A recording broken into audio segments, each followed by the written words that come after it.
नमस्ते हमारे प्यारे भाइयों, कैसे हैं आप सभी।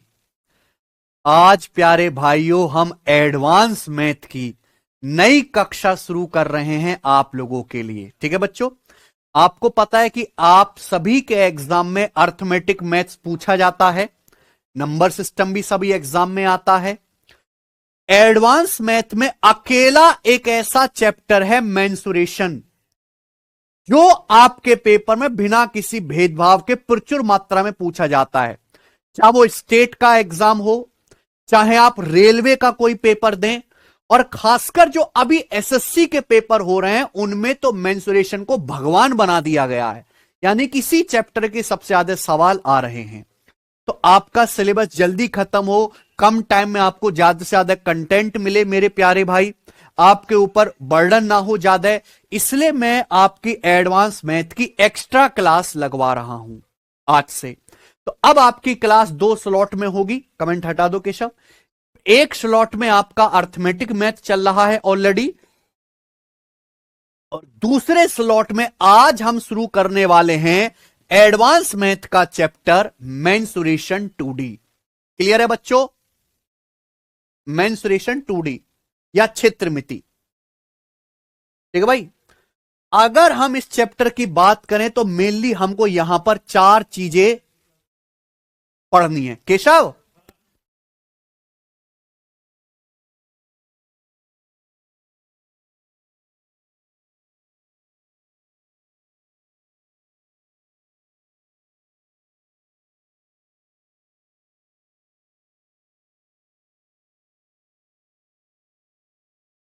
ठीक है भाई, हमें जो मेंसुरेशन 2D में पढ़ना है बेसिकली वो 4 चीजें पढ़नी है। एक है ट्रायंगल त्रिभुज, दूसरा हमें पढ़ना है क्वाड्रिलेटरल यानी कि चतुर्भुज, तीसरा हमें पढ़ना है सर्कल यानी कि वृत्त, और चौथा हमें पढ़ना है पॉलीगन यानी कि बहुभुज। ठीक है बच्चों? हैं? तो हमें ट्रायंगल, क्वाड्रिलेटरल, सर्कल और पॉलीगन पढ़ना है। यह हमारा मेंसुरेशन 2D का कंप्लीट सिलेबस है। हर एक चैप्टर की एक एक शीट में आपको करवाऊंगा। ट्रायंगल की एक शीट है, क्वाड्रिलेटरल की एक शीट है, सर्कल की एक शीट है, पॉलीगन की एक शीट है।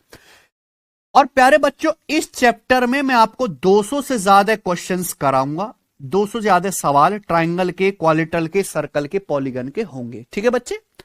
चलिए, और प्यारे दोस्तों, मेंसुरेशन 2D में आपकी 10 से 12 क्लास होंगी, है ना।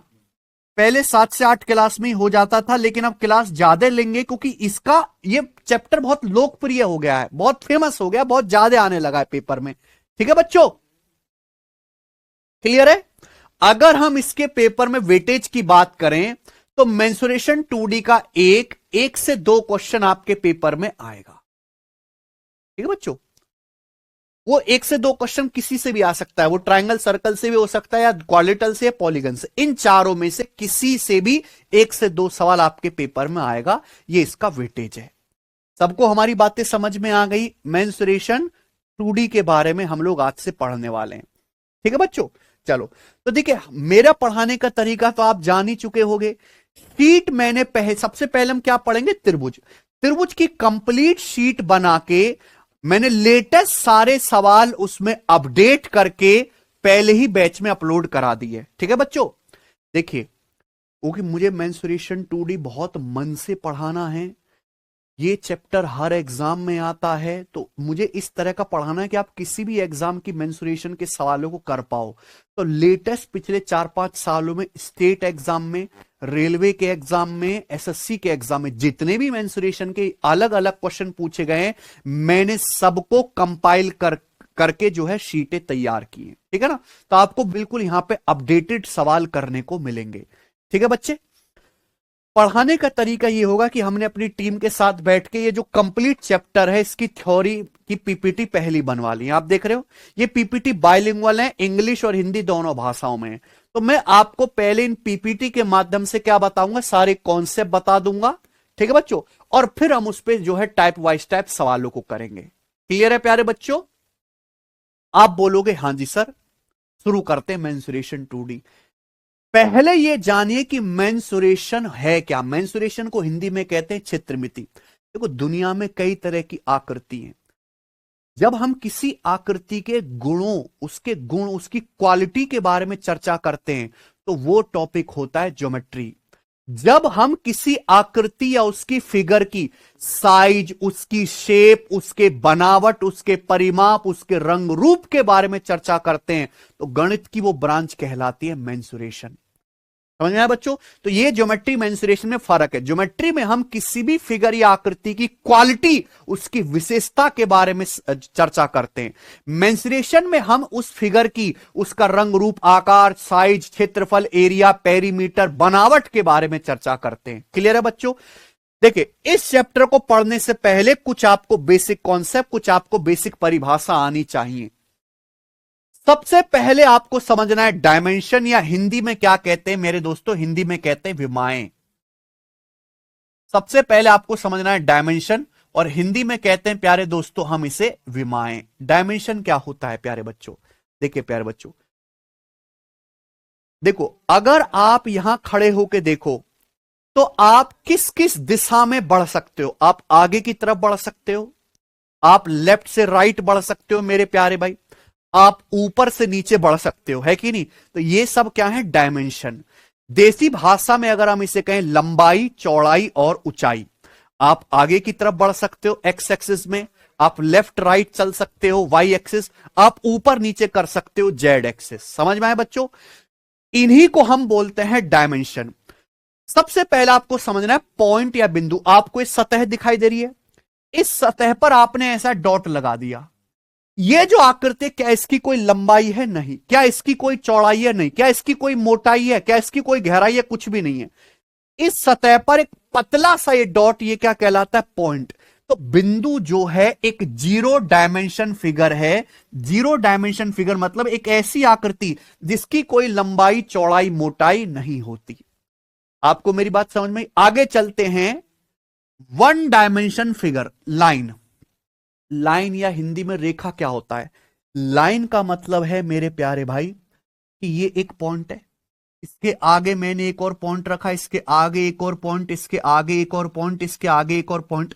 ऐसे में करोड़ों पॉइंटों को एक के आगे एक सीधी जगह जो है इकसार रखते जाइए, क्या बन जाएगा? एक लाइन बन जाएगी। इनफाइनाइट पॉइंट्स को एक के आगे एक सटाकर रख दीजिए, क्या बन जाएगा? एक सीधी रेखा बन जाएगी। लाइन का ना तो कोई स्टार्टिंग पॉइंट होता है, कहां से शुरू हो रही है, ना ही कोई अंत पॉइंट होता है प्यारे बच्चों। इस लाइन में अगर देखो तो इसकी केवल लंबाई ही लंबाई है, ना तो इसकी कोई चौड़ाई है, ना ही इसकी कोई मोटाई है।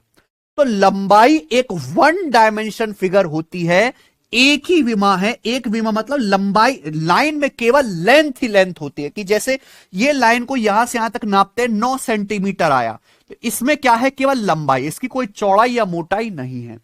तो पॉइंट एक जीरो डायमेंशन फिगर है जिसकी ना कोई लंबाई है, ना चौड़ाई, ना मोटाई। लाइन में केवल लेंथ होती है, इसलिए वन डायमेंशन फिगर है। इसके बाद आते हम 2D फिगर, और हम सबसे पहले मेंसुरेशन 2D पढ़ने वाले। 2D फिगर क्या होता है? 2D फिगर वो होता है जिन्हें एक समतल पर आसानी से उकेरा जा सकता है, जिन्हें एक सरफेस पर इजीली बनाया जा सकता है। 2D फिगर वो सभी आकृति होती हैं जिनको दो डायरेक्शन में नाप सकते हैं, जिनको दो डायरेक्शन में नाप सकते हैं, एक्स अक्ष में, वाई अक्ष में। जैसे कि त्रिभुज।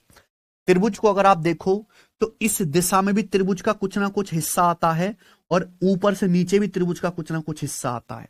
लेकिन अगर मैं गहराई में देखूं तो त्रिभुज का कोई हिस्सा आता है नहीं। आई ना बात समझ में? अगर हम देखें ये ट्राइंगल एक 2D फिगर है। रेक्टेंगल, रेक्टेंगल को हम ऐसे भी नाप सकते हैं मेरे भाई, ऐसे, और ऊपर से नीचे भी नापते हैं। तो ये क्या है? 2D फिगर है। सर्कल भी अगर आप देखोगे तो इस दिशा में भी नापा जाता है, ऊपर से नीचे भी नाप सकते हैं। तो 2D फिगर है। ऐसी जितने भी बना गए, अष्ट भुजाओं वाला, ये स्क्वायर, ये 5 भुजाओं वाला, ये 6 भुजाओं वाला, ये अर्धवृत्त, ये सब क्या है? 2D फिगर है प्यारे बच्चों। अब आपको समझना है कि सर 3D फिगर क्या होता है? डायमेंशन 3 ही होती हैं। 3D फिगर का मतलब है वो सभी आकृतियां जिन्हें तीनों ही दिशाओं में नाप सकते हैं, तीनों ही विमाओं में। इनको मेरे प्यारे दोस्तों आगे पीछे भी नापेंगे, लेफ्ट राइट भी नाप सकते हैं, और ऊपर नीचे भी नाप सकते हैं। जैसे कि घनाभ है, घनाभ को मेरे दोस्तों आप इधर भी नापोगे प्यारे दोस्तों, इसकी चौड़ाई की दिशा में भी नापोगे और इसकी हाइट की दिशा में भी नापोगे, यानी कि इसमें लंबाई भी है, चौड़ाई भी है और गहराई भी है। क्लियर है? आप बोलोगे हाँ जी सर। जैसे मान लीजिए ये हमारी किताब है, बहुत पॉपुलर है, इसका ये एक पेज है, ये इस किताब का एक पेज है। ये क्या एक 2D फिगर है, क्योंकि इसमें केवल आप लंबाई है, चौड़ाई, इस पेज की कोई मोटाई तो है नहीं, मोटाई ना के बराबर है, लगभग शून्य इस पेज की मोटाई है, तो केवल लंबाई है, चौड़ाई है। लेकिन जब आप बहुत सारे पेजों को मिलाकर एक किताब बना देते हो, तो इस किताब में ये लंबाई भी है, इस किताब की ये चौड़ाई भी है, देखो इतनी चौड़ाई है, और इसकी ये ऊंचाई भी है, तीनों ही दिशाओं में नपाई चल रही है। तो ये सब फिगर क्या है? 3D फिगर है।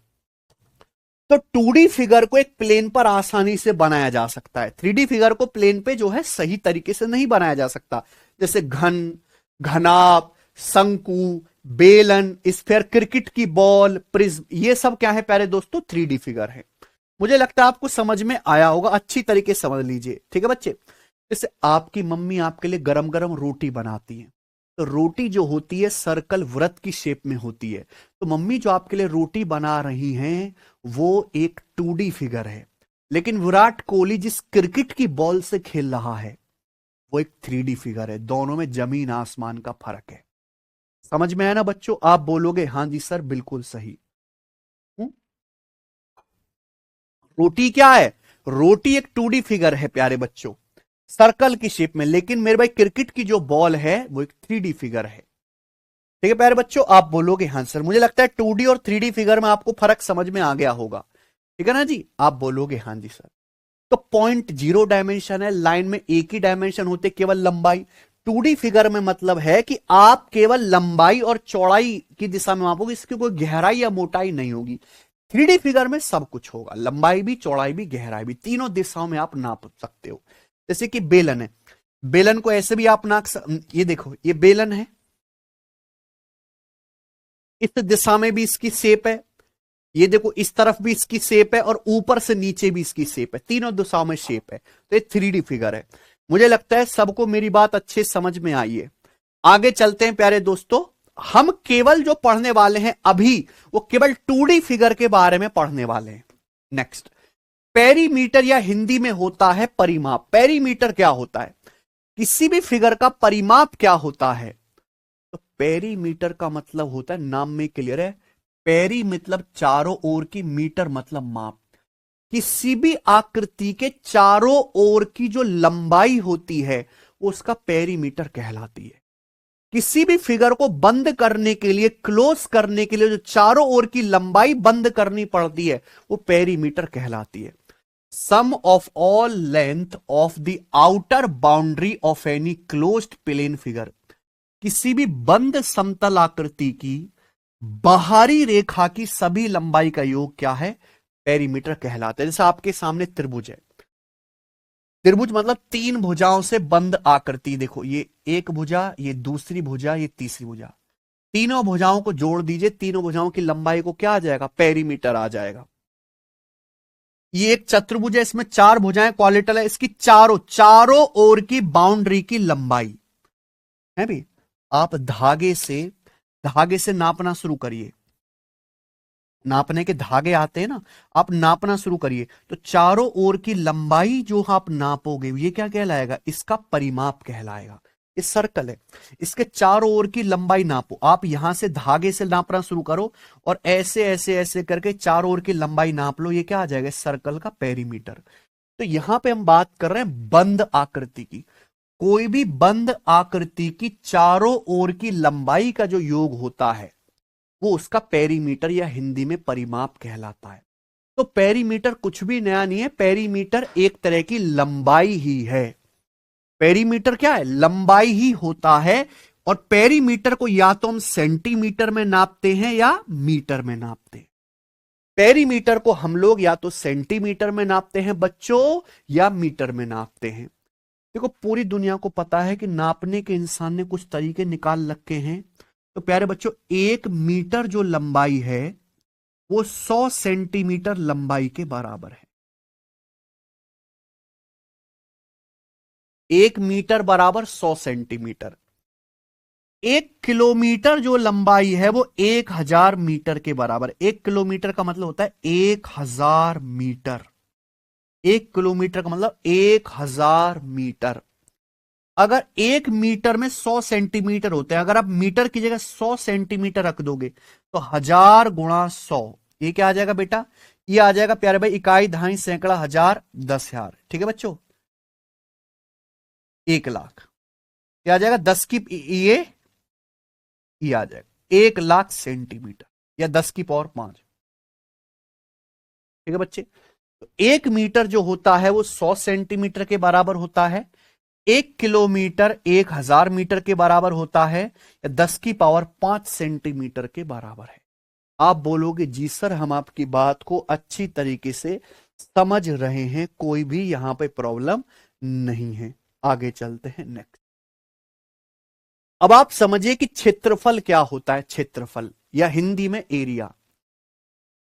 मेरे दोस्तों, ये आपके सामने खाली जगह दिख रही है, बिल्कुल प्लेन समतल, ऐसे बोलेंगे समतल, प्लेन फिगर, प्लेन।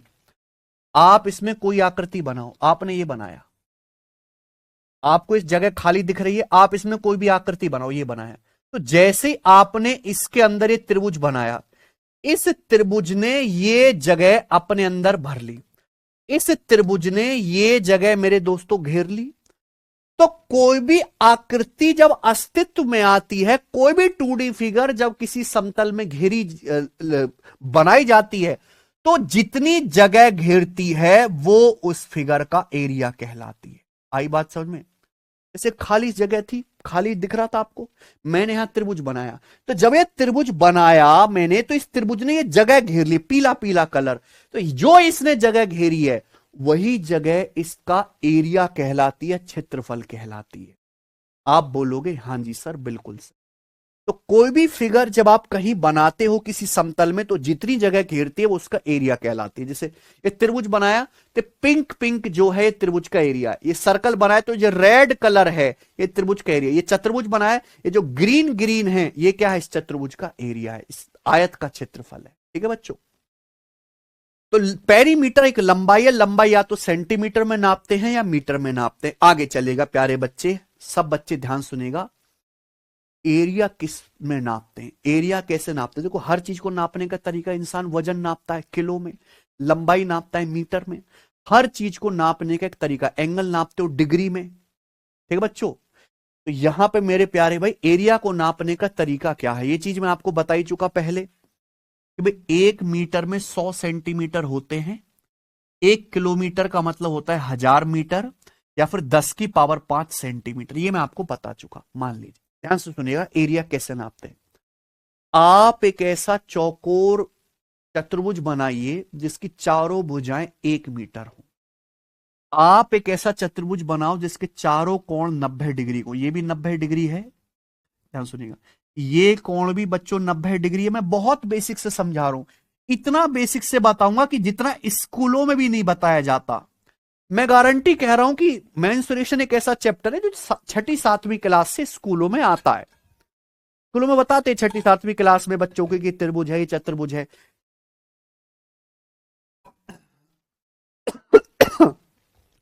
लेकिन प्यारे बच्चों, मैं जो आपको बताऊंगा ऐसा तो स्कूलों में भी नहीं पढ़ाते, कोचिंग में तो छोड़ ही दो। आप एक ऐसा चतुर्भुज बनाएं जिसके चारों कोण 90 डिग्री के हों और चारों भुजाएं 1 मीटर की हों, चारों भुजाएं बराबर हों। यानी कि ये भी 1 मीटर, ये भी 1 मीटर है, ये भी 1 मीटर है, ये भी 1 मीटर है, तो इसे हम बोलते हैं स्क्वायर। आगे मैं आपको एक एक फिगर पढ़ाऊंगा भी, इसे हम बोलते हैं स्क्वायर या हिंदी में हम कहते हैं वर्ग। हिंदी में हम कहते हैं वर्ग। तो जब मैंने आपके सामने ये स्क्वायर बनाया, इसकी चारों कोण 90 डिग्री के, चारों भुजाएं 1 मीटर के, तो इस स्क्वायर ने ये जगह घेर ली, इस स्क्वायर ने ये जगह घेर ली। तो इस स्क्वायर का एरिया होगा, गुणा करो लंबाई गुणा चौड़ाई। इस स्क्वायर का ना एरिया कैसे नापे? इंसान लड़ पड़ा, इसका एरिया कैसे नापे? तो इसका एरिया नापा लंबाई गुणा चौड़ाई, यानी कि 1 मीटर गुणा 1 मीटर। अब 1 मीटर की 1 मीटर में गुणा करेंगे तो 0, 1 मीटर की 1 मीटर में गुणा करेंगे तो 1 गुणा 1, मीटर की मीटर में गुणा करेंगे मीटर स्क्वायर। तो इस स्क्वायर का एरिया आ गया 1 मीटर स्क्वायर। क्या आ गया? 1 मीटर स्क्वायर। इस वर्ग का क्षेत्रफल आ गया 1 मीटर स्क्वायर। सेंटीमीटर में क्या होगा मेरे प्यारे भाई? देखो, 1 मीटर का मतलब होता है 100 सेंटीमीटर। 1 मीटर का मतलब होता है 100 सेंटीमीटर। तो गुणा कर दो मेरे भाई। जब आप गुणा करेंगे तो 100 × 100 आएगा 10,000। 100 × 100 आएगा 10,000। 10,000 या 10⁴।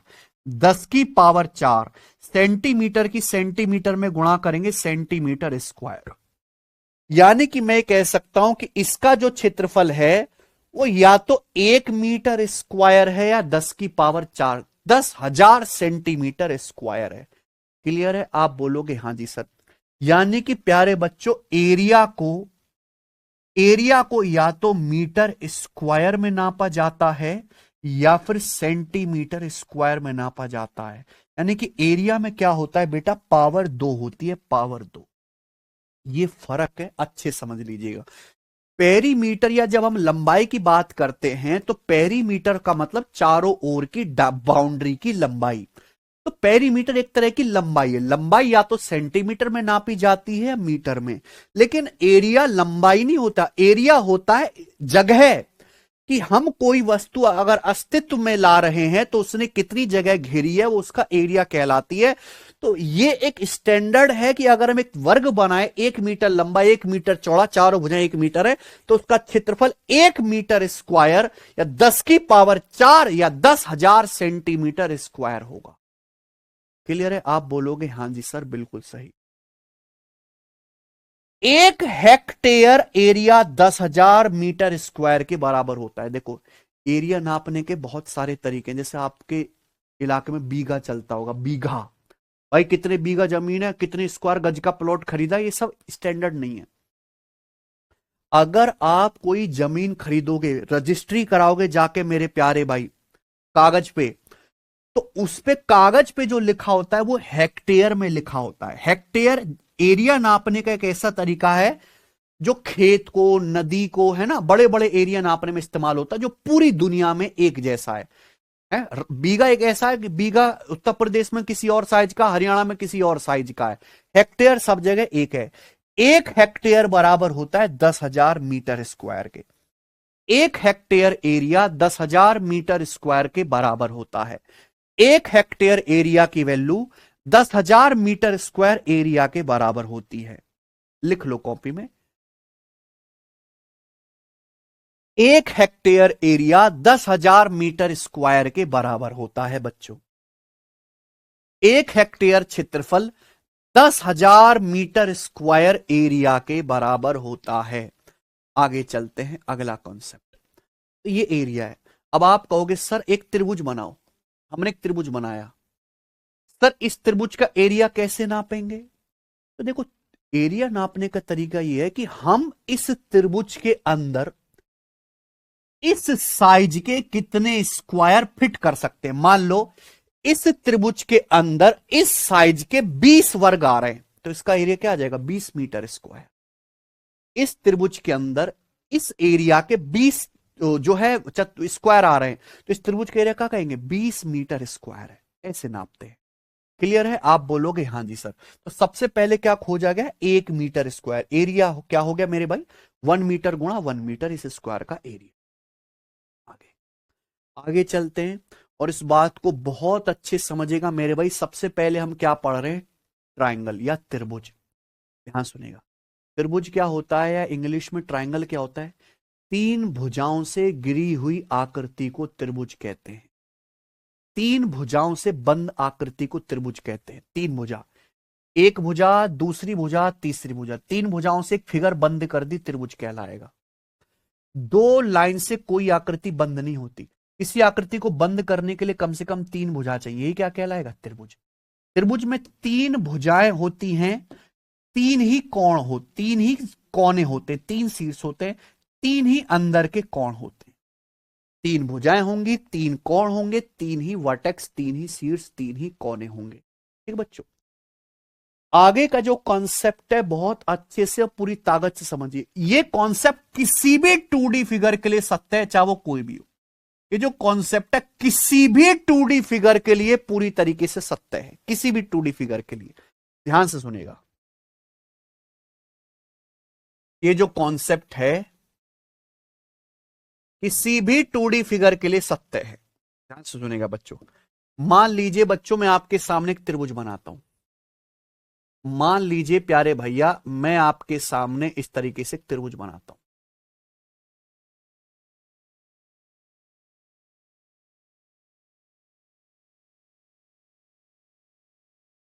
मान लीजिए मेरे दोस्तों, हमने आपके सामने इस तरीके से त्रिभुज बनाया है। इस त्रिभुज ने इतनी जगह घेरी है। इस त्रिभुज की ये भुजा ए है, ये भुजा बी है और ये भुजा सी है। तो हमने आपके सामने प्यारे बच्चों त्रिभुज बनाया है। क्लियर? आप बोलोगे हां जी सर क्लियर है, बहुत बढ़िया आपने त्रिभुज बनाया है। त्रिभुज की तीनों भुजाएं जो हैं वो सेंटीमीटर में नापी जाएंगी, परिमाप भी सेंटीमीटर में नापा जाएगा, एरिया भी सेंटीमीटर स्क्वायर, एरिया नापा जाएगा सेंटीमीटर स्क्वायर में। क्लियर है? आप बोलोगे हां सर। अगर मैं किसी त्रिभुज की हर भुजा को दुगना कर देता हूं, ध्यान सुनिएगा, अगर मैं इस त्रिभुज की हर भुजा को दुगना कर दूं, हर भुजा दुगना कर दी, देखो ये ए है, इसको मैंने दुगना कर दिया 2a, ये बी है, मैंने इसको दुगना कर दिया 2b, ये भुजा सी है, मैंने इसको दुगना कर दिया 2c। यानी कि इस त्रिभुज से मैंने इस त्रिभुज तक जाने में ईच साइड को डबल कर दिया, प्रत्येक भुजा को दुगना कर दिया। कोई दिक्कत? आप बोलोगे नहीं सर कोई भी दिक्कत नहीं है, हर भुजा को डबल कर दिया। ये त्रिभुज था मेरे प्यारे बच्चों, इसकी हर भुजा को हमने डबल कर दिया तो एक नया त्रिभुज आ जाएगा। अगर हम हर भुजा को दुगना कर देते हैं, प्रत्येक भुजा को दुगना कर रहे हैं, तो पेरीमीटर परिमाप भी दुगना हो जाएगा, लेकिन एरिया दुगना नहीं होगा, एरिया होगा 4 गुना। यही कॉन्सेप्ट है जो आप लोगों को पूरी ताकत से समझना है। प्यारे बच्चों, अगर आप किसी त्रिभुज की हर भुजा को दुगना कर दोगे तो एरिया डबल नहीं, एरिया 4 गुना हो जाएगा। यानी कि ये त्रिभुज जितनी जगह घेर रहा था उससे 4 गुनी जगह ये वाला त्रिभुज घेरेगा, है ना। बहुत से बच्चे समझते हैं कि सर हर भुजा डबल हो गई तो सर साइज भी डबल हो जाएगा, एरिया भी डबल हो जाएगा। गलत कॉन्सेप्ट है भाई, भुजा नापते हैं सेंटीमीटर में। अगर आपने हर भुजा को दुगना कर दिया तो परिमाप भी दुगना हो जाएगा, लेकिन एरिया नापते हैं सेंटीमीटर स्क्वायर में, एरिया में पावर 2 आता है, इसलिए एरिया दुगना नहीं 2 का स्क्वायर 4 गुना होगा, 4 गुना। आई बात समझ में? अगर किसी भी 2D फिगर की, ये तो मैंने त्रिभुज का एग्जांपल लिया, आप कोई भी 2D फिगर बनाओ, चाहे वो आयत बनाओ, चाहे वर्ग बनाओ, चाहे सर्कल बनाओ, चाहे आड़ा टेढ़ा कलवा, कुछ भी फिगर बनाओ, अगर हर डायमेंशन को दुगना कर दिया जाए, अगर हर डायमेंशन को दुगना कर दिया जाए तो पेरीमीटर भी दुगना हो जाएगा, लेकिन एरिया दुगना नहीं, एरिया डायरेक्ट 4 गुना होगा। यानी कि जितनी जगह घेर रहा था उससे 4 गुनी जगह ये वाला त्रिभुज घेरेगा, और आपको देखते ही पता लग रहा है कि 4 गुनी जगह घेर रहा है इससे जी।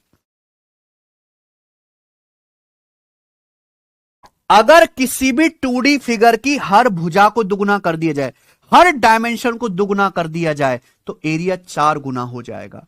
अगर हर डायमेंशन को 3 गुना कर दिया जाए तो एरिया 9 गुना हो जाएगा। अगर हर डायमेंशन को 5 गुना कर दिया जाए, एरिया 25 गुना हो जाएगा।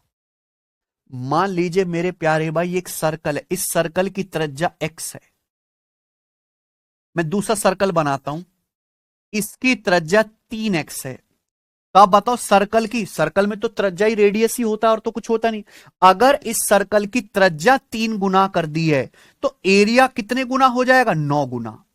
अगर हर डायमेंशन 3 गुना कर दिया तो एरिया कितने गुना? 9 गुना। इससे 9 गुना एरिया होगा इस वाले सर्कल का। अगर किसी जो है कोई भी 2D फिगर हो, अगर हर डायमेंशन को 5 गुना कर रहे हैं, एरिया 25 गुना होगा, क्योंकि साइड नापते सेंटीमीटर में, एरिया नापते हैं सेंटीमीटर स्क्वायर में। क्लियर है बच्चों? आप बोलोगे हां जी सर बिल्कुल सही, बहुत बढ़िया, मजा आ गया।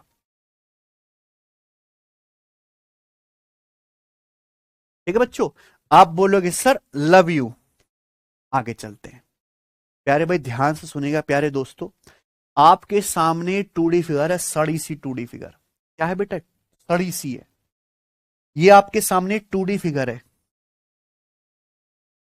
तो 2D समतल में ही बना रहे हैं, समतल में ही बनाई हुई फिगर है। मान ले इसकी शकल बुरी है पर है तो 2D फिगर। अगर इसकी हर डायमेंशन को 4 गुना कर दें, अगर इसकी हर डायमेंशन को 4 गुना कर दें, हर भुजा 4 गुना कर दी, हर भुजा कितनी कर दी? 4 गुना। हर भुजा 4 गुना कर दें, हर डायमेंशन 4 गुना कर दें, तो पेरीमीटर भी 4 गुना हो जाएगा, लेकिन एरिया 4 नहीं, एरिया होगा 4 का वर्ग 16 गुना, 16 गुना। यानी कि इससे 16 गुना एरिया होगा, इससे 16 गुना एरिया होगा मेरे प्यारे भाई इस वाली जो है फिगर का। क्लियर है? यानी कि अगर किसी भी 2D फिगर की, किसी भी 2D फिगर की हर डायमेंशन को, हर साइड को k से गुना कर दें तो उसका परिमाप भी k गुना हो जाता है, लेकिन उसका एरिया k स्क्वायर गुना हो जाता है। मुझे लगता है आपको मेरी बात अच्छी तरीके से समझ में आ गई है। ठीक है बच्चे, आगे चलते हैं, अगला कॉन्सेप्ट। यहां तक तो था बेसिक, अभी तक मैंने आपको कोई फॉर्मूला नहीं बताया।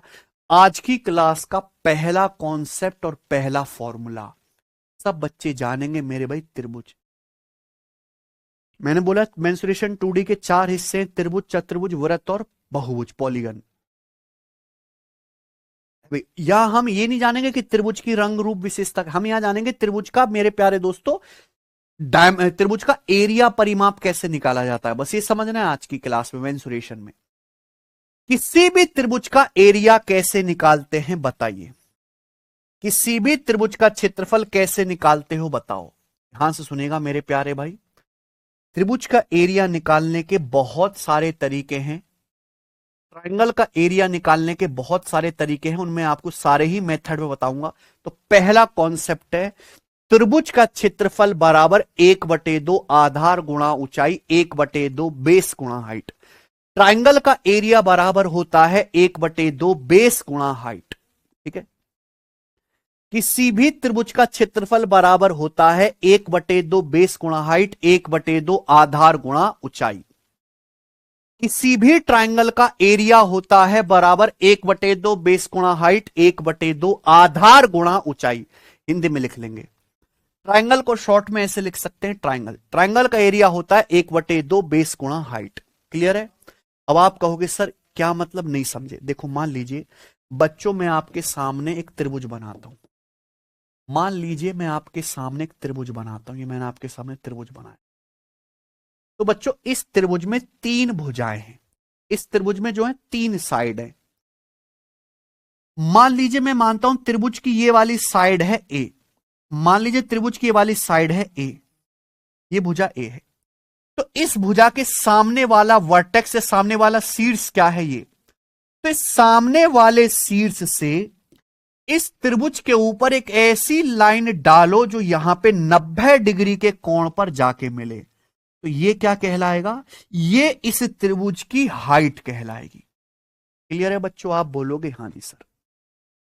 यानी कि अगर मैं इस भुजा को ये भुजा ए है तो इसके लिए सामने वाले वर्टेक्स से जो लंब डाला गया वो हाइट एच है। तो इस त्रिभुज का जो एरिया हो जाएगा वो हो जाएगा 1/2 बेस गुणा हाइट 1/2 बेस ए गुणा हाइट, 1/2 आधार गुणा ऊंचाई। यानी कि अगर मैं ट्रायंगल की इस भुजा को बेस मानता हूं तो सामने वाले वर्टेक्स से इस पे जो हम लंब डालेंगे कि एक ऐसी लाइन जो यहां पर 90 डिग्री के कोण पर आके मिले बिल्कुल सीधी, वो इस त्रिभुज की भुजा ए पर हाइट कहलाएगी। क्लियर है?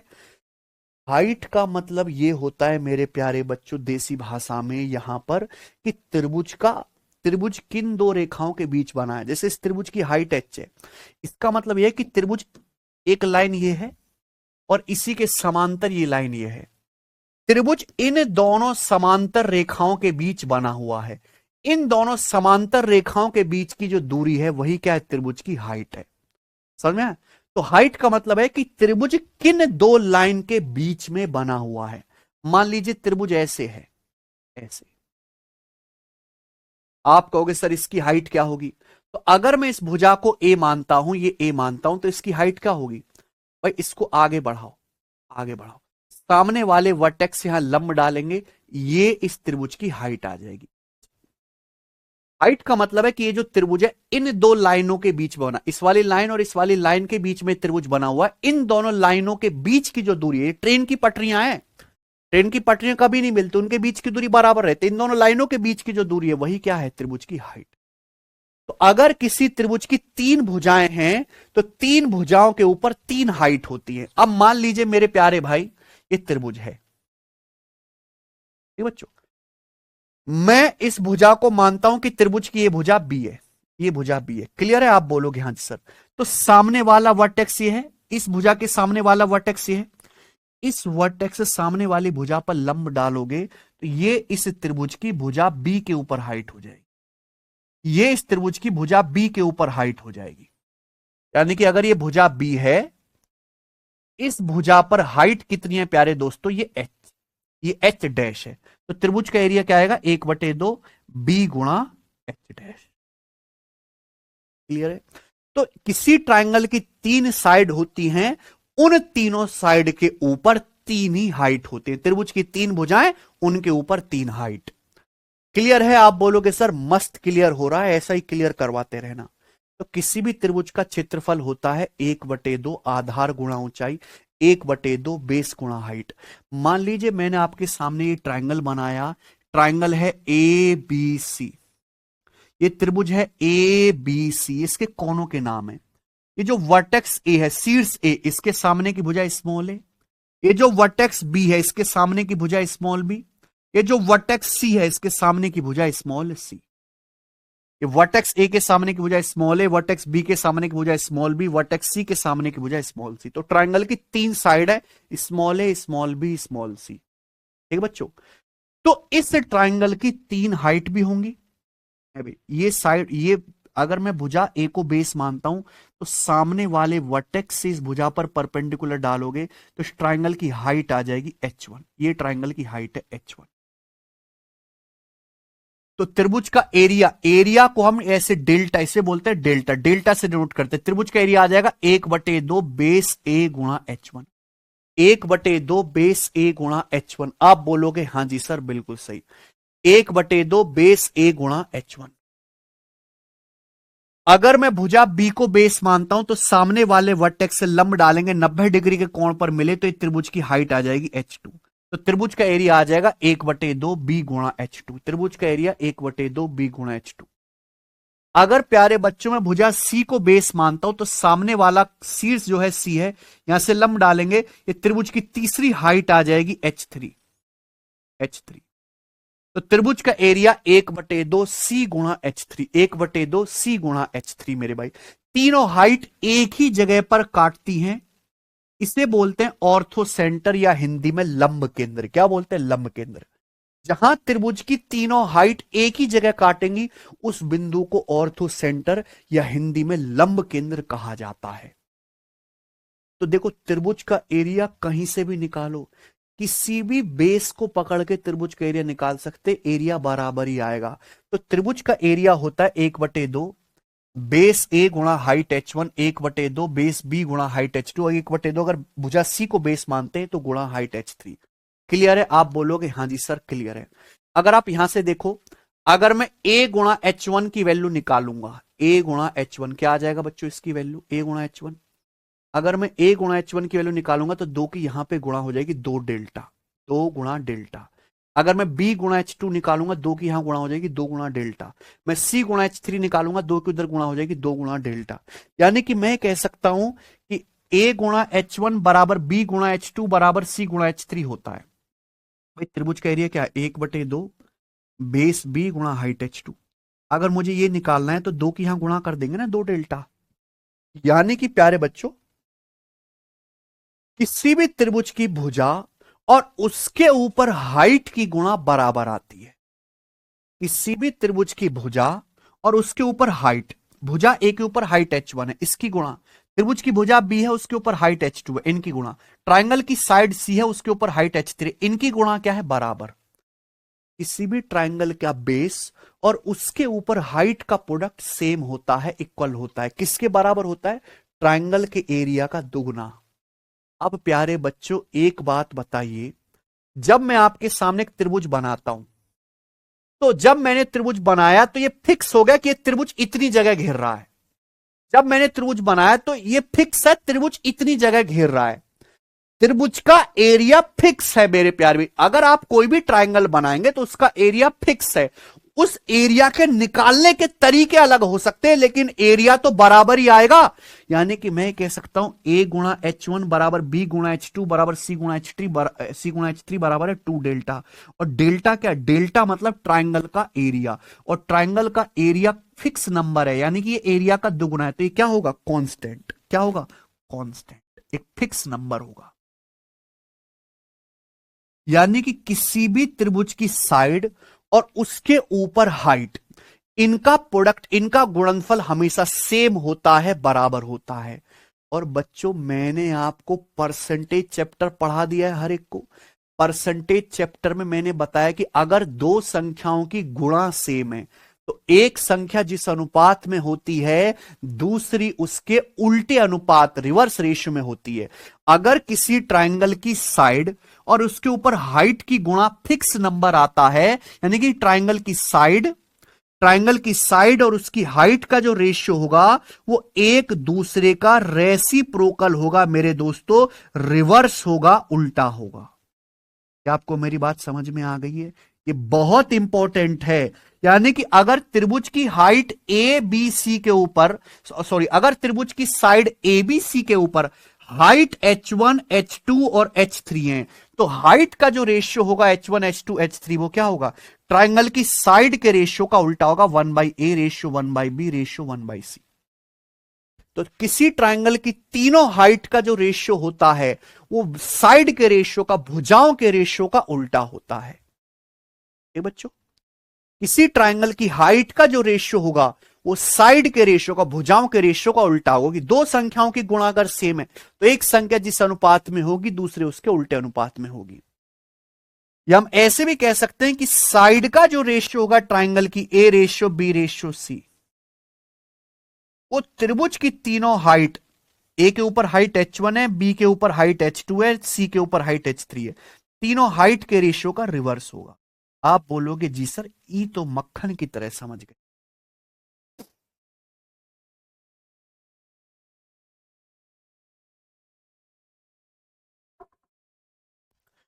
प्यारे बॉन्डू, क्या आप समझ गए हो? अगर आप समझ गए हो तो प्यारे दोस्तों हम इस कॉन्सेप्ट पर बेस्ड पहले सवाल करते हैं। आज की क्लास का पहला सवाल, पिछले 5 साल में किसी भी एग्जाम में जितने भी नए सवाल हैं अलग अलग मैंने सारे ले लिए, कुछ भी नहीं छोड़ा, क्योंकि ये चैप्टर में मैक्सिमम लेवल तक पढ़ाना चाहता हूं।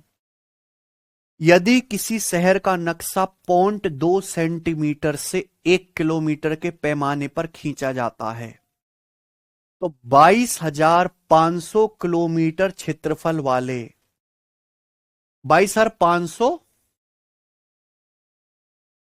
वर्ग किलोमीटर, 1 किलोमीटर स्क्वायर होगा, 22,500 किलोमीटर स्क्वायर एरिया वाले देश का कौन सा क्षेत्र प्रतिनिधित्व करेगा? ये बताइए। बहुत से बच्चों को तो ये सवाल ही पढ़ के नहीं समझ में आया कि ससुरा सवाल कह क्या रहा है ना। लेकिन ये बहुत बेहतरीन क्वेश्चन है, आपको आना चाहिए मेरे प्यारे भाई। देखिए, आपने कभी नक्शा देखा है? दुनिया कितनी बड़ी है, लेकिन इतनी बड़ी दुनिया को, हर देश को, हर शहर को नक्शे पे दिखाया जाता है। तो नक्शा नहीं कि ऐसी उठपटांग बनाते हैं, नक्शे नियम को फॉलो करते हैं। कैसे? मान लीजिए हमें किसी शहर का नक्शा बनाना है और शहर पे दो जगह 1 किलोमीटर की दूरी पर है। मान लीजिए आपका घर और आपकी वाली का घर, आप जिस शहर में रहते हो 1 किलोमीटर की दूरी पर है। अगर इसको नक्शे में बनाएंगे तो नक्शे में इस 1 किलोमीटर को आप 0.2 सेंटीमीटर दूरी से दिखाओगे। ये हर 1 किलोमीटर दूरी अगर आप दिखानी है नक्शे में तो 0.2 सेंटीमीटर का गैप दिखाओगे। 2 किलोमीटर दूरी दिखानी है, दुगुना 0.4 सेंटीमीटर दिखाओगे। 10 किलोमीटर दूरी दिखानी है, 10 गुना 2 सेंटीमीटर दूरी दिखाओगे। तो यानी कि एक नियम, एक तरीके से नक्शा बनेगा। तो ये दूरी, अगर हम एरिया की बात करें 1 किलोमीटर स्क्वायर, दोनों तरफ से स्क्वायर करो, 1 किलोमीटर स्क्वायर एरिया कितने से दिखाओगे, यहां भी स्क्वायर कर दो दोनों तरफ से, 0.2 सेंटीमीटर का भी क्या कर दो स्क्वायर, 0.2 का दुगना 0.04 सेंटीमीटर स्क्वायर। यानी कि शहर में अगर आपको 1 kilometre area, 1 kilometre square area दिखाना है तो 0.04 सेंटीमीटर स्क्वायर दिखेगा नक्शे पे, यही है। तो बोला है शहर का 22,500 किलोमीटर स्क्वायर एरिया नक्शे पे कितना सेंटीमीटर स्क्वायर दिखेगा। अगर 1 किलोमीटर स्क्वायर दिख रहा है 0.04 सेंटीमीटर स्क्वायर, तो 22,500 किलोमीटर स्क्वायर नक्शे पे कितना दिखेगा, 22,500 की गुणा कर देंगे 0.04 सेंटीमीटर स्क्वायर। दशमलव के बाद 2 अंक है, 2 जीरो कट गया, 225 का 4 गुना यानी कि 900 सेंटीमीटर स्क्वायर। और यही है ऑप्शन नंबर डी इस सवाल का आंसर। कितना बेहतरीन सवाल था। तो बच्चों ये सवाल वही बच्चा कर पाएगा जिसने मेंसुरेशन की ये सब बातें जानी हो, है ना, कि एरिया क्या होता है, एरिया काम कैसे करता है। तो ये बच्चे कॉन्सेप्ट जानता ही नहीं, उसे वो नक्शा पक्सा बनाना जानेगा ही नहीं, सवाल नहीं कर पाएगा। ठीक है ना बच्चे, आगे चलिए। पहला टाइप आज की क्लास का यहां से शुरू होता है जो मैंने आपको पढ़ाया। What is the area in centimeter square correct to 1 decimal place of a triangle whose base is 21.4 centimeter and height is 15.5 centimeter? उस त्रिभुज का क्षेत्रफल ज्ञात कीजिए जिसका आधार 21.4 सेंटीमीटर है और जिसकी ऊंचाई 15.5 सेंटीमीटर है। प्यारे बालकों, मैंने आपको बताया है कि किसी भी त्रिभुज का क्षेत्रफल होता है 1/2 आधार गुणा ऊंचाई, 1/2 बेस गुणा हाइट। बेस है 21.4 और हाइट है प्यारे दोस्तों 15.5 सेंटीमीटर। ये त्रिभुज का एरिया आएगा। एरिया किस में आएगा, सब कुछ सेंटीमीटर में, तो सेंटीमीटर स्क्वायर में। आंसर एग्जैक्ट नहीं बताना है, आंसर बताना है लगभग में, लगभग में बताना है।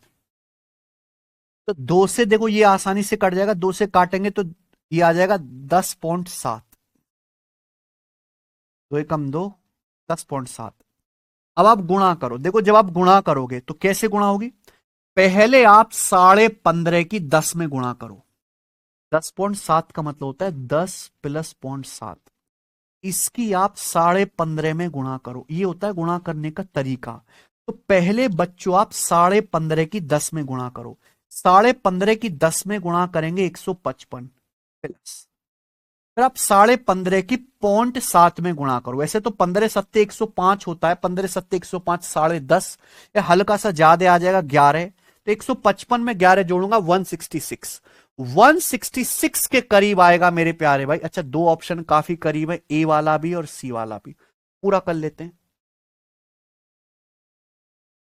ठीक है ना बच्चों, 15.5 की 0.7 में गुणा कर लो तो कितना आ जाएगा भैया, 7 पंजे 35, 5 3, 15 सत्ते 105 और 3 108, ये आ जाएगा 155। 15.5 की 0.7 में गुणा कर लिया, 155 में 10.85 जोड़ूंगा तो आएगा अप्रोक्स 165.85, और इसके करीब आएगा मेरे दोस्तों कौन सा ऑप्शन, ये वाला option, option number A correct.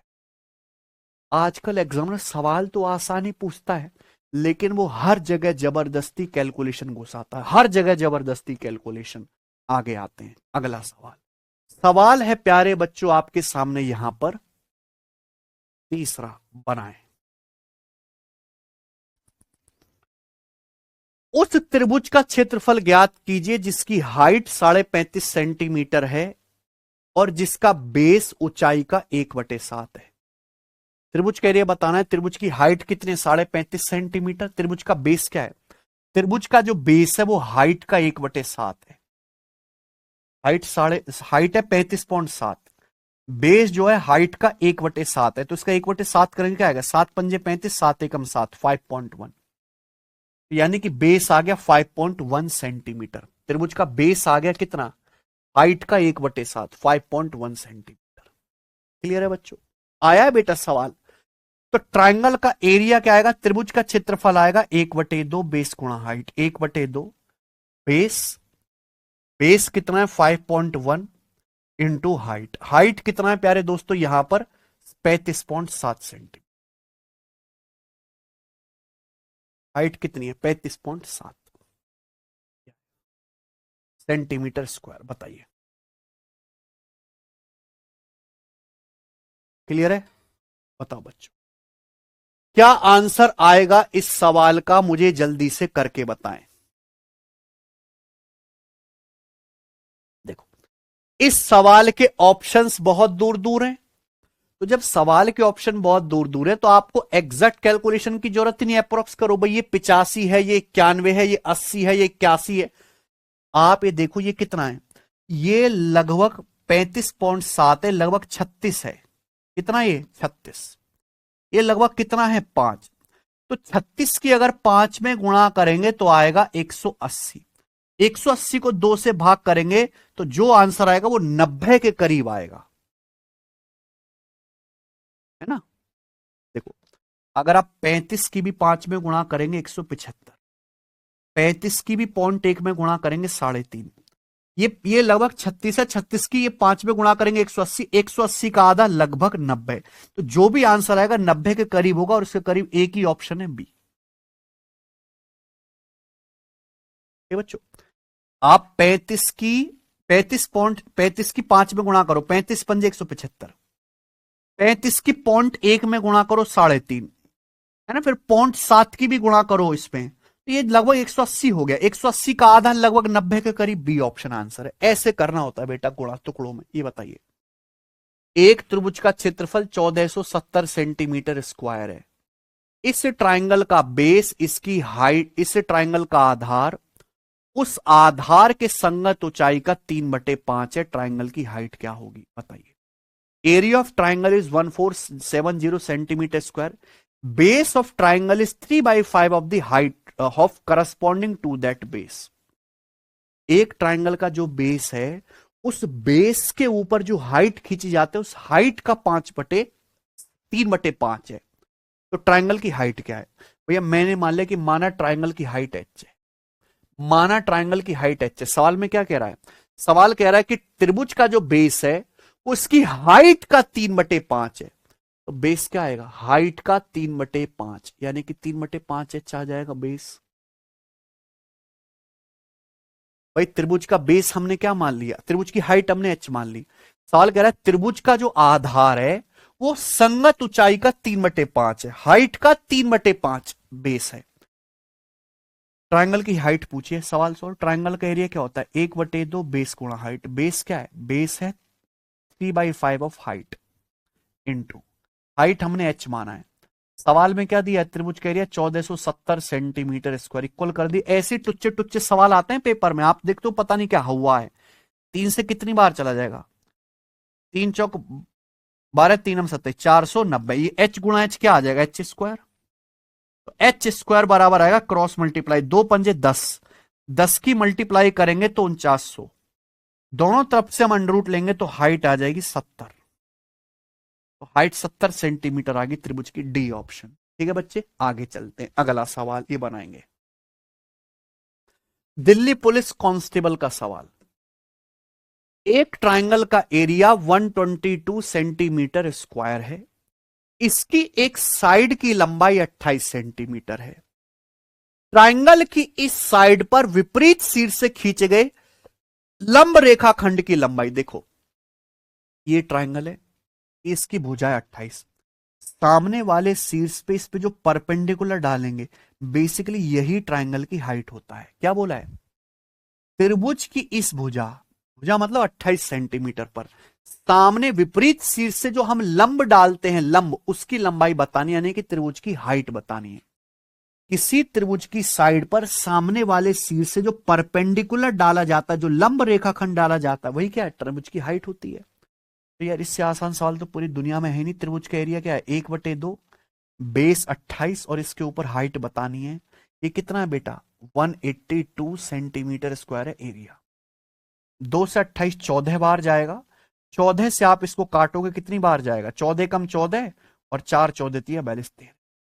13 इस सवाल का आंसर आ गया बी ऑप्शन। अगला क्वेश्चन ये बताइए, सवाल नंबर है आपके सामने 6।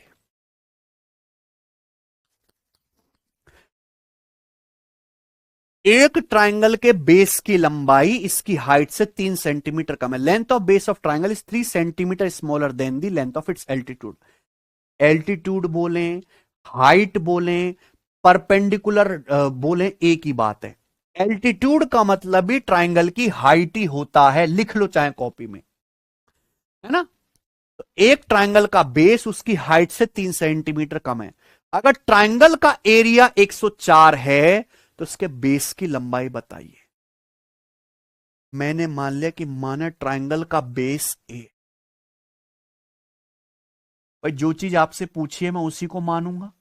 मैंने मान लिया कि माना ट्रायंगल का बेस ए है, तो सवाल कह रहा है कि एक ट्रायंगल का जो बेस है वो हाइट से 3 सेंटीमीटर कम है। बेस जो है वो हाइट से 3 सेंटीमीटर कम है। तो उल्टा अगर मैं सोचूं, इसका मतलब हाइट बेस से 3 सेंटीमीटर जाता है। ट्रायंगल की जो हाइट है वो बेस ए से 3 सेंटीमीटर ज्यादा है कि नहीं? बोलो हाँ। अगर बेस ए है तो हाइट से 3 सेंटीमीटर कम है। उल्टी बात होगी कि हाइट बेस से 3 सेंटीमीटर ज्यादा है। बेस ए है तो हाइट ए प्लस 3 है। ट्रायंगल का एरिया क्या आएगा? ट्रायंगल का एरिया आएगा 1/2 बेस ए गुणा हाइट ए प्लस 3 बराबर ट्रायंगल का एरिया दिया 104। सॉल्व करके आपको क्या निकालना है? त्रिभुज का बेस, त्रिभुज के आधार की लंबाई निकालनी है। मेरे भाई अगर आप इसको आगे यहां पर सॉल्व करेंगे तो ये क्वाड्रेटिक इक्वेशन, द्विघात समीकरण बन जाएगी और ये सवाल अलजेब्रा का हो जाएगा। हम यहां पर कोई क्वाड्रेटिक इक्वेशन सॉल्व करने नहीं बैठे। अगर ये सवाल फंस रहा है तो इस सवाल को सॉल्व मत करो, आप इस सवाल को ऑप्शन से बनाओ। हमेशा कोशिश करा करो ऑप्शन से। जो भी ऑप्शन सेटिस्फाई करता हो इस बात को, वही क्या होगा आंसर। देखो 104 में आता है 13, 13 अट्ठे 104। मैंने आधार की लंबाई पूछी, आधार को क्या माना? ए।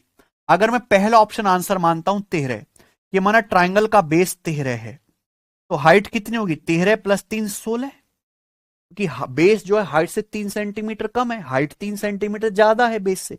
एरिया क्या आएगा? 2 से 16 8 बार कट गया, 13 अट्ठे 104। सेटिस्फाई हो गया, सेटिस्फाई हो गया 13 रखने पर, इसलिए यही क्या है answer, option number A, base 13 है।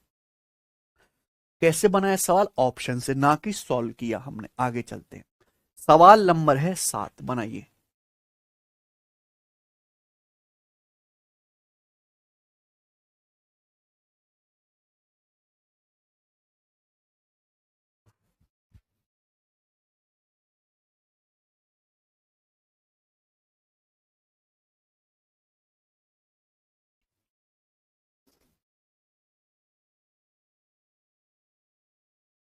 The base of a triangular field is 3 times it's altitude. एक त्रिभुज का आधार इसकी ऊंचाई का 3 गुना है। यदि खेत को 24.5 रुपए पर हेक्टेयर की दर से जोतने की लागत 448.35 रुपए है, तो इसकी ऊंचाई ज्ञात कीजिए। गजब सवाल है ये। सवाल आप गूगल पे डाले, यूपी कांस्टेबल के पेपर में आया था, यानी कि ये किसी भी एग्जाम में आ सकता है। ठीक है बच्चों, अब सुनना। बोला किसी ट्राइंगल का बेस इसकी हाइट का 3 गुना है। पूछा क्या? हाइट। और आंसर देखिए, आंसर किस में बताना है? मीटर में। मान लिया अगर ट्राइंगल की हाइट h है तो सवाल के अनुसार बेस हाइट का 3 गुना है। बेस कितना है? 3 है। यही बात है। अगर मैंने ट्राइंगल की हाइट को h मान लिया तो सवाल के अनुसार आधार जो है हाइट का 3 गुना है, आधार आ गया 3h।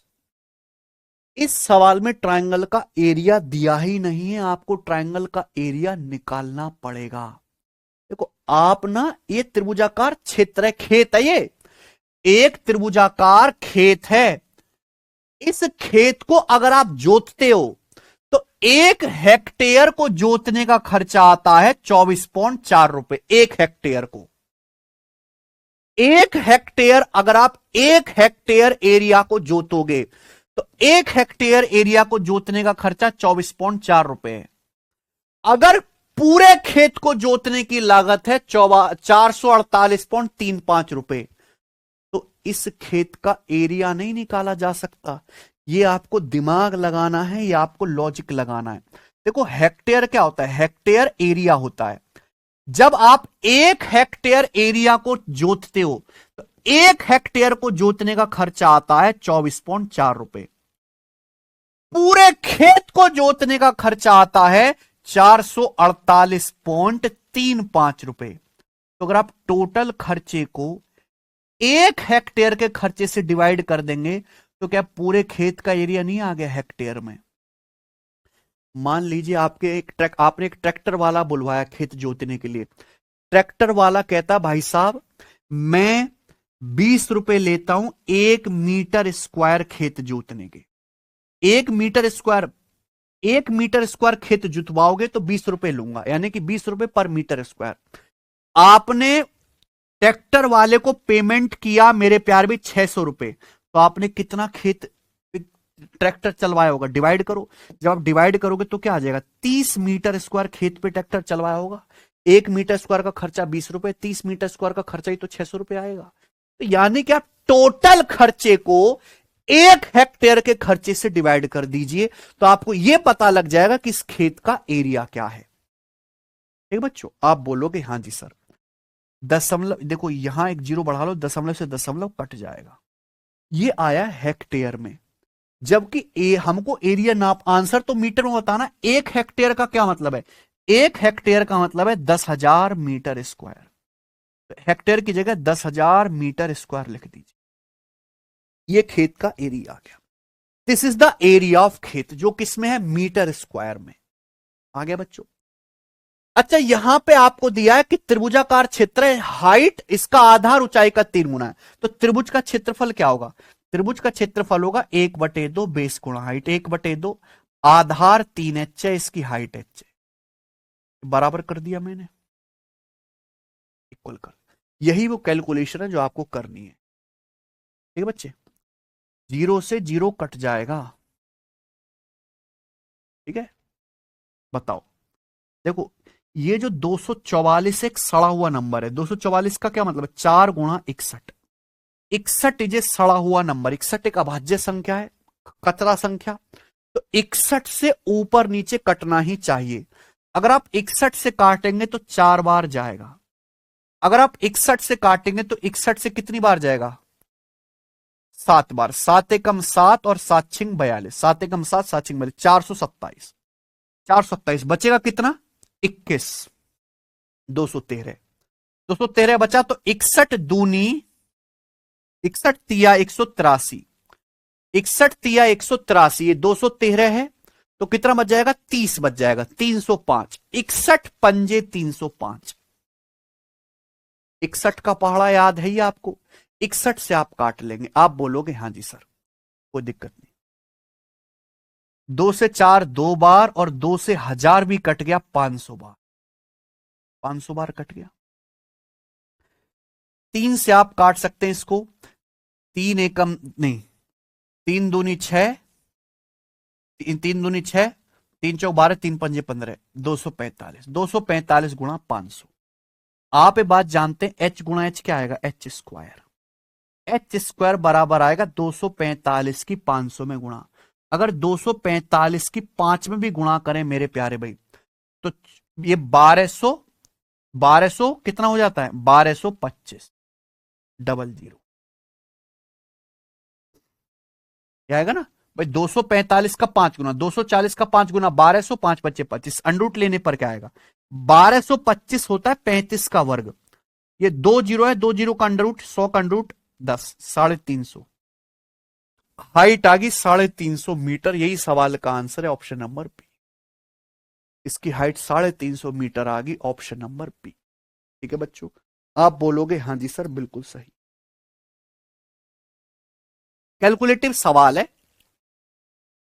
कैलकुलेटिव सवाल है, ठीक है बच्चों। आप ऐसे देख सकते हैं कि आप कितनी भी कैलकुलेशन करते रहो, ऊपर 7 बच रहा है, 735 है ना, 735 ऊपर 7 बच रहा है, 7 कटेगा नहीं। तो कितनी भी कैलकुलेशन लो, आंसर में 7 जरूर आएगा। 7 से कटने वाला ये नंबर नहीं है, ये नंबर नहीं है, ये नंबर 7 से नहीं कटता है, ये 7 से कटता है, इसलिए ये आंसर हो जाएगा। ऐसे भी देख सकते हो। बाकी आप सवाल का लेवल देख लीजिए, ठीक है बच्चों। तो देखो, बच्चों को मूर्ख बनाया जाता है, बच्चों को बस ये बताया जाता है कि भाई देखो, ले देखो, ये है कॉन्सेप्ट, इसको याद कर लो। एक सवाल बता दिया, मेंसुरेशन खत्म। मैं भी ये एक सवाल बता के टाइप खत्म कर सकता था, लेकिन आपको पता ही नहीं चलता कि एक छोटे से कंसेप्ट पे 1/2 बेस गुणा हाइट, इतने सारे, इतनी तरह के और इतने कैलकुलेटिव सवाल आ रखे हैं। इसलिए हमारा बैच सबसे बढ़िया है, क्योंकि आपको यहां पर प्रैक्टिस भी शानदार साथ साथ करने को मिलती है। बाकी जगह प्रैक्टिस की कमी रहती है बच्चे को। अगला सवाल नंबर 8। एक ट्रायंगल की दो साइड 12.8 मीटर 9.6 मीटर है, ठीक है।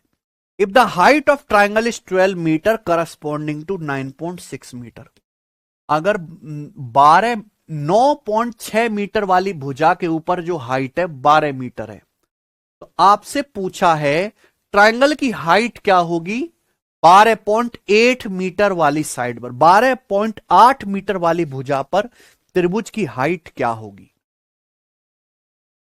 एक त्रिभुज की दो भुजाएं दे रखी हैं, एक भुजा के ऊपर हाइट दी है, दूसरी भुजा के ऊपर हाइट पूछी। अरे भाई साहब, अभी तो समझाया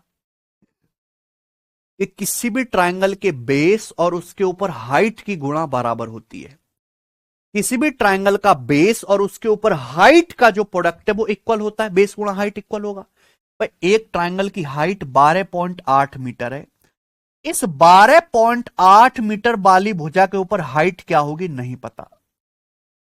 त्रिभुज की दूसरी भुजा कितने 9.6 मीटर, इस 9.6 मीटर वाली भुजा की ऊंचाई जो है वो 12 मीटर है। 9.6 मीटर वाली भुजा के संगत ऊंचाई 12 है, तो बराबर होना चाहिए। सॉल्व कर लो, किससे जाएगा 32 तिया 96, 32 चौका 128, 32 से कट रहा है, 4 से 12 3 बार, यानी कि हाइट आ जाएगी 9 मीटर। 12.8 मीटर वाली भुजा पर हाइट 9 मीटर होगी, आंसर है। आगे चलते हैं, सवाल नंबर 9। इस कॉन्सेप्ट पर आखिरी सवाल, इस छोटे से कॉन्सेप्ट पर आखिरी सवाल। दो त्रिभुज के बेस का रेशियो x रेशियो y है, उनके एरिया का रेशियो a रेशियो b है। तो पूछा है उनकी करस्पॉन्डिंग एल्टीट्यूड का, उनकी संगत ऊंचाइयों का अनुपात क्या होगा। दो अलग अलग त्रिभुज हैं, उनके बेस का रेशियो दिया है, एरिया का रेशियो दिया है, उनकी हाइट का रेशियो पूछा है। देखो, आप सबको पता है किसी भी ट्रायंगल का एरिया बराबर होता है, किसी भी ट्रायंगल का एरिया बराबर होता है 1/2 आधार गुणा ऊंचाई, यानी कि एरिया डिपेंड करता है बेस गुणा हाइट पे। ये बात है भाई, 1/2 तो फिक्स नंबर है, एरिया डिपेंड किस पे करता है, बेस और हाइट पे। अगर मुझे एरिया दिया हुआ है, बेस दिया हुआ है, हाइट निकालना है, तो हाइट कैसे आएगा, बेस नीचे आ जाएगा बटे में। एरिया के रेशियो को अगर बेस के रेशियो से डिवाइड कर दिया जाए, अगर एरिया के रेशियो को बेस के रेशियो से डिवाइड कर दो, तो हाइट का रेशियो आ जाएगा कि नहीं आ जाएगा।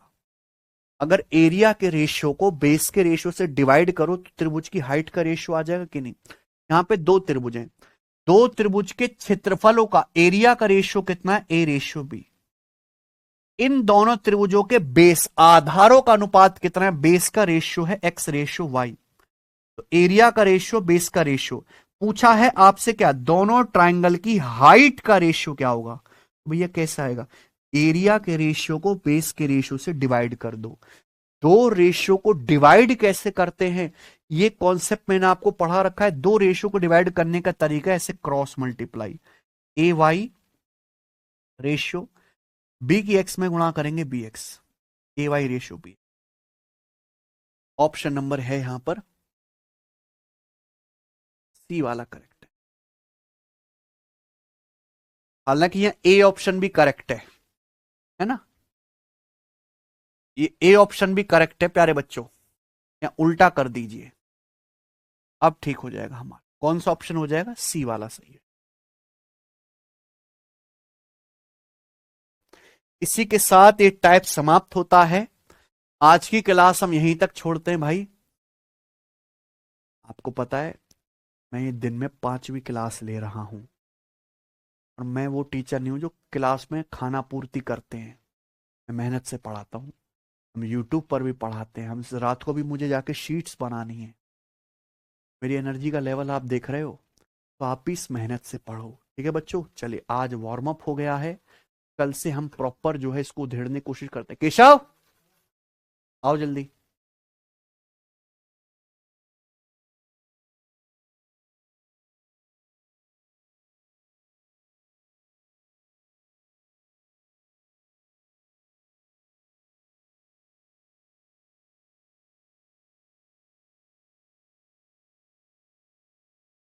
सब ये बता दिए लेंथ कैसे पहचानते हैं, ब्रेथ और हाइट पता ही नहीं चलता। पहचानने की जरूरत ही नहीं बेटा आशुतोष शर्मा, कोई जरूरत नहीं है लेंथ ब्रेथ हाइट पहचानने की। आगे सवाल पढ़ोगे मेरे प्यारे भाई, अपने आप पहचाना लगोगे। क्या आपको आज की क्लास समझ में आ गई? डेली मेंसुरेशन की लाइव क्लास चलेगी शाम को 8 बजे।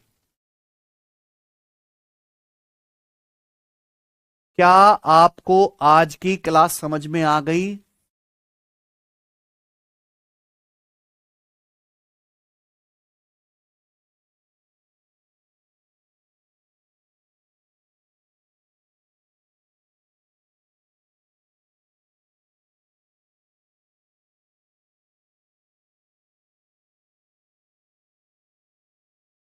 सब मेरी वाइफ का बर्थडे है, उसको विश कर दीजिए।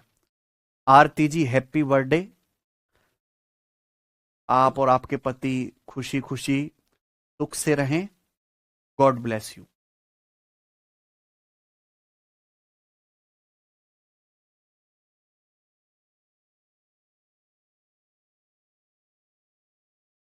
ठीक है, चलिए आज इतना ही, बाकी कल करते हैं।